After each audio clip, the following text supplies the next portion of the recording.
Если вы хотите работать уверенно на любой коже, на очень тонкой или на очень толстой, может быть, вы замечали, если вы уже практикующий мастер, что одинаковое движение не работает и там, то есть на плотной коже надо сильнее, на тонкой, соответственно, прям очень воздушно, но не получается, вы заглубляетесь, то этот урок будет для вас прям идеальным. Всем привет, меня зовут Елена Нечаева, и сегодня у нас третий урок курса дистанционного штрих на латексе, где мы с вами освоим нажим. На прошлых двух уроках мы проходили вообще просто идеальный штрих, какой он бывает, на себя в одну сторону или в две стороны. Вы можете пройти по ссылке вот здесь. Набираете пигмент в машинку. Движения все те же самые, что и на предыдущих уроках. Единственное условие – это то, что вы, начиная работать в воздухе, постепенно опускаетесь, и когда прикасаетесь к латексу, вот смотрите, я еще даже не чувствую пальцами прикосновения, но уже остается у меня штрих, уже остаются точки. И они очень тоненькие, и по звуку я слышу, что я еле-еле прикасаюсь. Вам нужно вот это вот в пальцах ощущение и высоту нахождения машинки зафиксировать. И вот таким образом пройти сантиметр в ширину.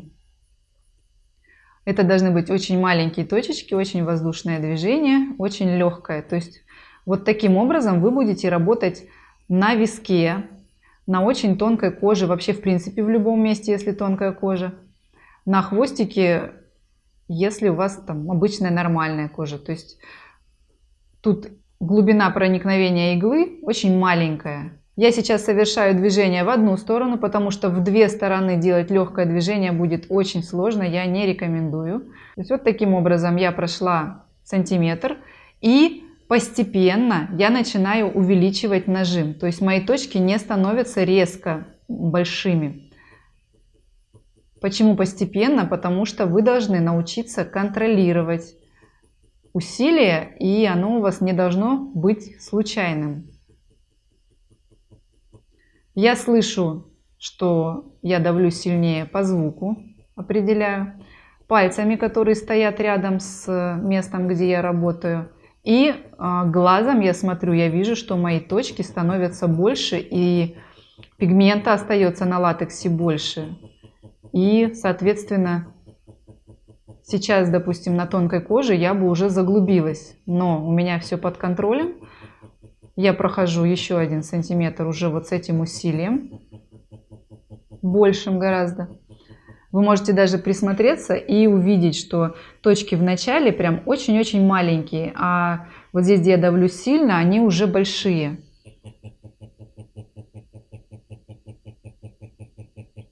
И затем постепенно я нажим ослабляю. То есть что значит ослабляю нажим? Я чуть-чуть приподнимаю иглу вверх. И опять прихожу к этим точкам, которые у меня были в начале. Очень легкие, маленькие, тоненькие и еле-еле ощутимый нажим и, соответственно, звук соприкосновения. Это очень полезное задание.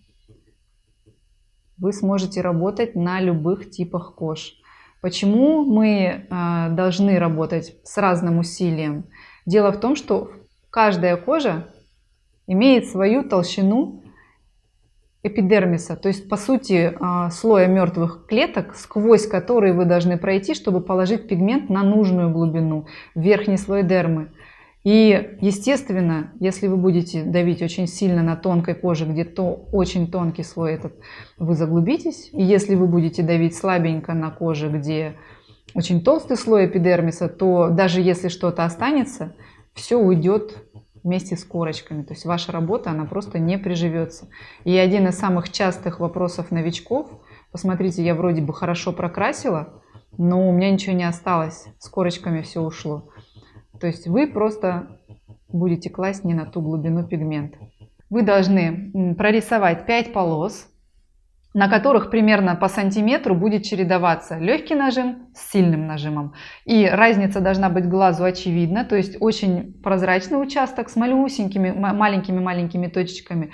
И потом яркий участок, где точки прям вот в несколько раз больше по размеру, если посмотреть под лупой на них. Следующего урока в открытом доступе не будет, но получить следующий урок, если вы захотите, вы сможете только если перейдете по ссылке в описании к этому видео и подпишитесь на нашу рассылку. Я надеюсь, я была вам полезна в этом уроке. Всем спасибо за просмотр, всем пока!